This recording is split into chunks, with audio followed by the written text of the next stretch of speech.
नमस्कार दोस्तों, ने है औलाद पालो पर उम्मीद मत पालो। तिलक राम जी चुपचाप बैठे हुए बड़ी बहू रीना की बातों को सुने जा रहे थे। लग रहा था कि किसी भी समय वह अपना धीरज खो बैठेंगे, पर किसी तरह उन्होंने अपने आप को काबू में कर रखा था।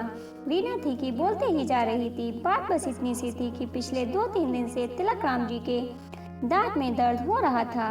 डॉक्टर को दिखाया तो उन्होंने परहेज करने की सलाह दी और दर्द कम करने की दवाइयाँ दी थीं। दर्द की वजह से उनसे कुछ नहीं खाया जा रहा था। उन्होंने बहू से कहा था कि उनके लिए दलिया बना दे, पर उसने 2 सूखी रोटी और सब्जी बेटे के हाथ से भिजवा दी थी। वह इतना भी नहीं समझ रही थी कि तिलक राम जी से रोटी चबाई नहीं जा रही है। तिलक राम जी ने थाली को हाथ भी नहीं लगाया था, इसलिए अब वह जोर जोर से चिल्ला रही थी। बोल रही थी कि जब खाना ही नहीं होता तो पहले ही बता दिया करो। कितना भी करो, इनके नखरे खत्म नहीं होते। और वह थाली उठाकर बाहर चली गई।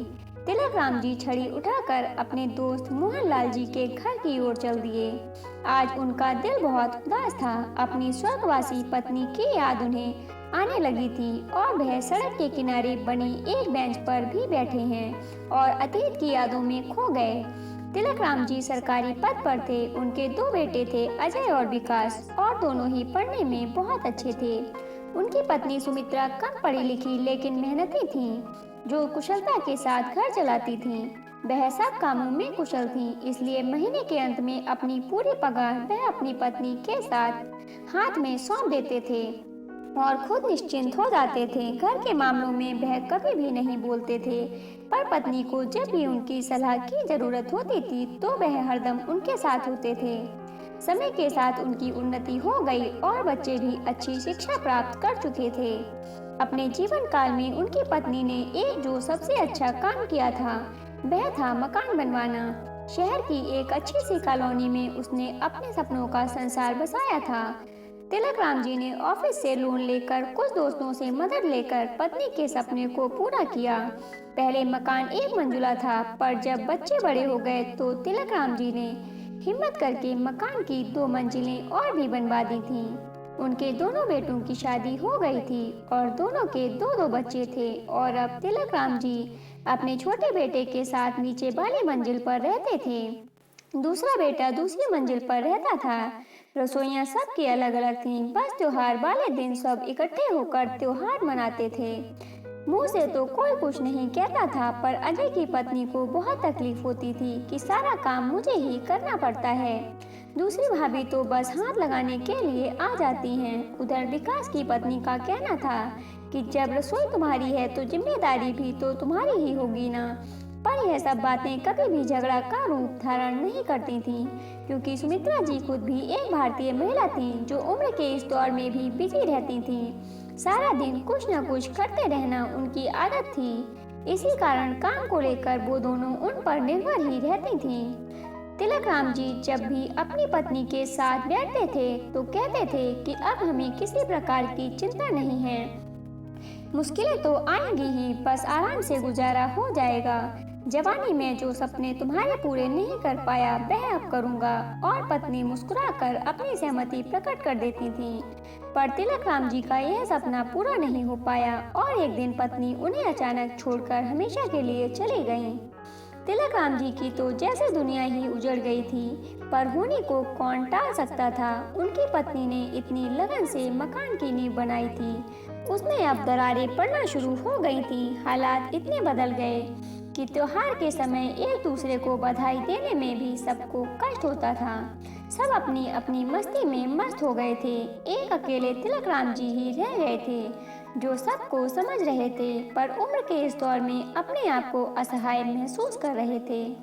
2 दिन पहले ही जब वह अचानक घर में घुसे तो उनके दुख का ठिकाना न रहा।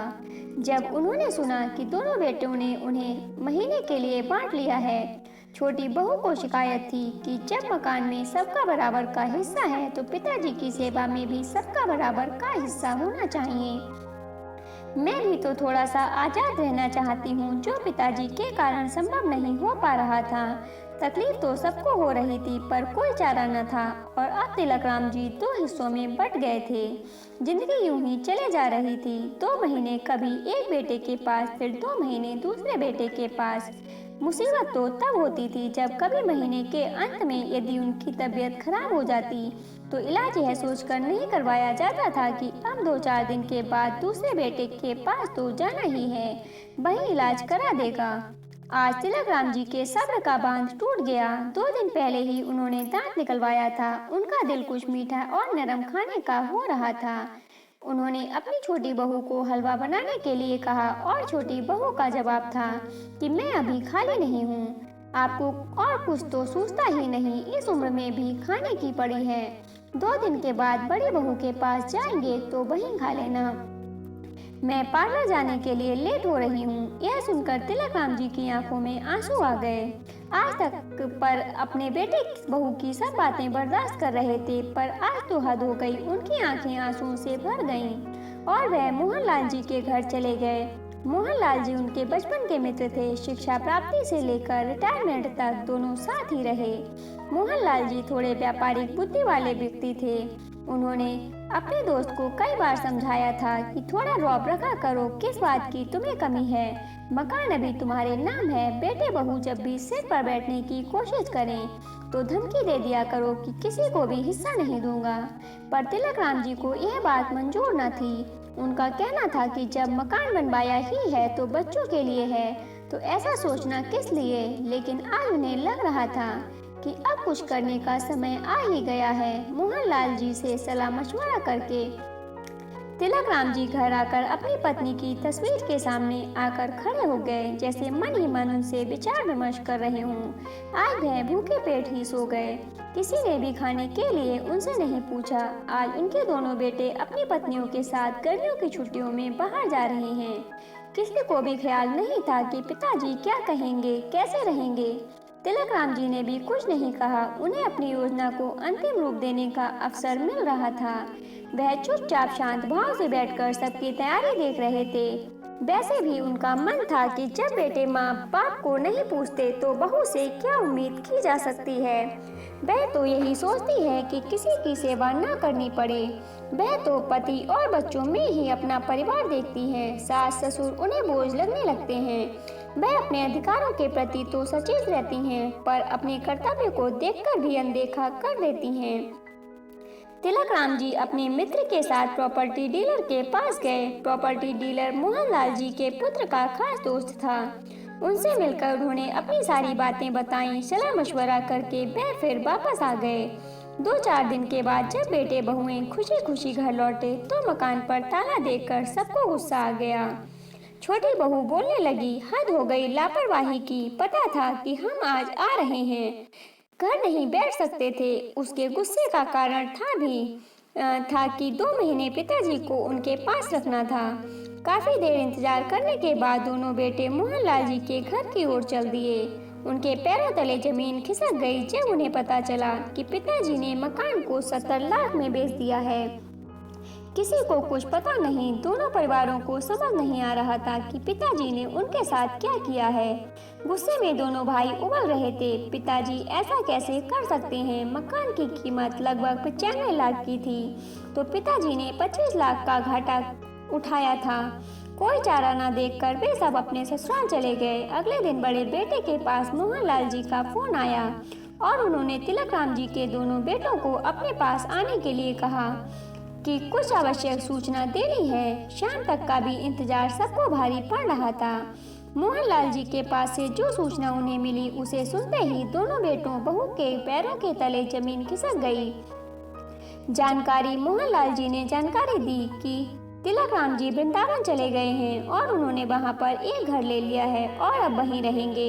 यह सुनकर सब हैरान हो गए। उन्होंने मोहनलाल जी से उनका पता बताने की विनती की। पता मिलते ही वृंदावन की ओर चल पड़े। पिताजी ने यह सब क्यों किया, यह उनकी समझ से बाहर था। वृंदावन पहुंचकर पिताजी को देखकर उन्हें एक और झटका लगा। पिताजी तो खुश और स्वस्थ लग रहे थे। बेटे बहू को देखकर उनके होठों पर मुस्कान आ गई। उन्होंने प्रसन्न होकर उनका स्वागत किया और रमेश कहकर किसी को आवाज लगाई। आवाज सुनते ही एक लड़का सामने खड़ा हो गया। सब उसकी ओर देख रहे थे। तिलक राम जी ने सबकी नजरों को नजरअंदाज किया और रमेश को बुलाकर एक प्लेट गरम गरम हलवा लाने के लिए कहा। दोनों बेटे बहू एक दूसरे के चेहरे को देख रहे थे और सोच रहे थे कि कौन पहल करे, पर किसी की हिम्मत नहीं हो पा रही थी कुछ पूछने के लिए। इतने में रमेश तिलक राम जी के लिए हलवा लेकर आ गया। किसी को बोलते ना देखकर तिलक राम जी बोलने लगे, तुम सबको हैरानी हो रही होगी और गुस्सा भी आ रहा होगा कि पिताजी को यह क्या सनक सवार हो गई है, लेकिन इसका कारण भी तुम लोग ही हो। मैं और तुम्हारी माँ ने तुम लोगों को कभी भी किसी प्रकार की कमी नहीं होने दी। तुम्हारी माँ ने मेरी एक अकेले तनख्वाह से कितनी कुशलता से घर को चलाया, यह मुझे तुम सबको बताने की जरूरत नहीं है। और मुझे यह कहने में कोई भी शर्म नहीं है कि उसने अकेले तुम सभी को अपने प्यार से बांधे रखा था, पर तुम चारों ने अपने पिता को ही 2 हिस्सों में बांट दिया। पर चलो कोई बात नहीं, कम से कम 2 वक्त की रोटी तो शांति से दे सकते थे, पर वह भी नहीं हो पाया तुमसे। किसी पार्टी में जाने के लिए, पार्लर में जाने के लिए सभी के पास वक्त था, पर मेरी 2 रोटी सबको भारी पड़ रही थी। तुम सभी को अच्छी तरह से मालूम था कि जिसके पास भी मैं रहता था अपनी पेंशन वहीं पर ही खर्च करता था, लेकिन मेरी दवाइयों के लिए किसी के पास पैसे नहीं थे। तुम सबको अपने अधिकार पता थे, पर इस बूढ़े के प्रति तुम्हारे कुछ कर्तव्य भी हैं, यह तुम में से किसी को भी याद नहीं रहा। और फिर जब मेरे बेटे ही ऐसे हैं तो बहू से मैं क्या उम्मीद करूं? कहते कहते तिलक राम जी का गला भराया। दोनों बेटे और बहुएं झुक कर बैठे रहे। तिलक राम जी ने दोबारा बोलना शुरू किया, मेरा यह फैसला तुम्हें पसंद नहीं आएगा, यह मैं जानता हूँ, पर इसके जिम्मेदार भी तुम लोग ही हो। तुम्हें पता चल गया होगा कि मैंने मकान बेच दिया है 25 लाख के घाटे से, पर मुझे इसका कोई दुख नहीं है। 2-2 लाख रुपए मैंने अपने पोता पोती के नाम से फिक्स डिपॉजिट कर दिए हैं, जो उनके बड़े होने पर उन्हें ही मिलेंगे। मैंने यह घर खरीद लिया है, 2 कमरे, किचन, बाथरूम, सभी सुविधाएं हैं। इसमें जो कमी थी वह मैंने पूरी कर ली है। मेरे मरने के बाद यह घर वृद्धाश्रम का हो जाएगा, बाकी कितना बचा उसका हिसाब तुम लगा लो। मैंने बैंक में जमा कर दिए हैं, बैंक के ब्याज और मेरे पेंशन से मेरा और रमेश का खर्च आराम से चल जाएगा। अब तुम लोगों को मेरी तरफ से पूरी आज़ादी है, जैसे चाहूँ वैसे रहो। यह सब कहकर तिलक राम जी चुप हो गए और अंदर अपने कमरे में चले गए। दोनों बेटे बहू को समझ नहीं आ रहा था पिताजी की बातों पर क्या बोलें, और सामने पड़ी हलवे की प्लेट को देखकर छोटी बहू सोच रही थी कि एक प्लेट हलवे की कितनी बड़ी कीमत सबको चुकानी पड़ गई है। तो दोस्तों, आपको यह कहानी कैसे लगी कमेंट बॉक्स में जरूर बताइएगा। अच्छी लगी हो तो एक लाइक जरूर कीजिएगा और चैनल को सब्सक्राइब कर लीजिएगा। कहानी को पूरा सुनने के लिए धन्यवाद दोस्तों।